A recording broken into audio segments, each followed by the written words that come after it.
Hello, my name is Brady Beech, and I will be presenting on the topic of security policies. Benjamin Franklin once said that distrust and caution are the parents of security. Hopefully, at the end of this presentation, we will be able to answer the following questions. What is a network security policy? Why are these policies important? How are security policies enforced? Posting and updating the security policies. Training employees involved in security policies. And why must top management buy into these type of policies? First off, a network security policy is a broad statement describing the objectives of the corporate information system and the requirements of securing the information and recourses on the system or network. They are important and a major key to success. They have the ability to exchange data and information quickly and accurately. There is efficient security policies and also non-efficient.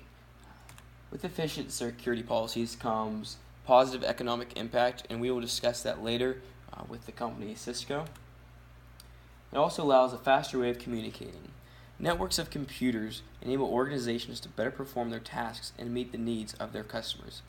Networks are particularly useful for enabling fast transmissions of messages, information, documents, and for allowing virtual meetings over long distances. There's also inefficient security policies. These have a negative economic impact. Immediate economic impact could be damages to the system that requires human intervention to repair or replace disruption of business operations.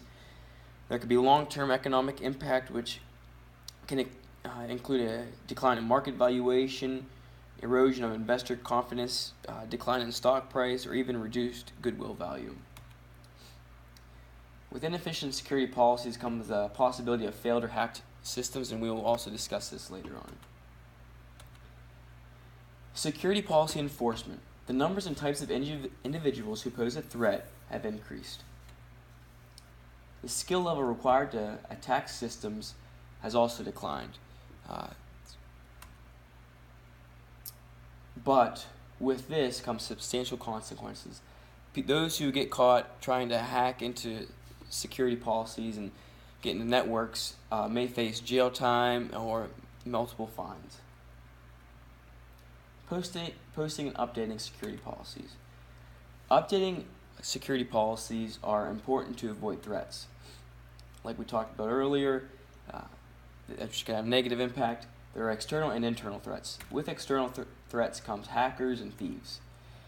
A hacker is sometimes the term is used by some to refer to any clever programmer. It is usually specifically to refer to an individual who attempts to break into a computer system without authorization. There's also internal threats, flaws in software design, virus and worms. A virus attack is a small program that enters your computer or network system as part of another document. A virus replicates itself from one file to another on a single computer system. It infects as many files as possible. It contains code that can extract or destroy information. Unlike a virus, a worm replicates itself from one computer system to another, usually through an email system. It infects as many computer systems as possible. Like a virus, it contains code that can extract or destroy information. There's also human error in regards to internal threats. Sometimes a programmer just might miss something while making a security policy. But posting and updating is very important to maintain that everything is up to date with the new and improved software to avoid some of these threats that, like we mentioned previously, that it's easy for hackers to now break into systems. If we update these policies and networks, then it will be more difficult for them to break into the systems. A couple things to remember is there will always be security threats due to flaws in software design and vulnerabilities caused by an insecure system. That's just the nature of the world today. There's always going to be that threat.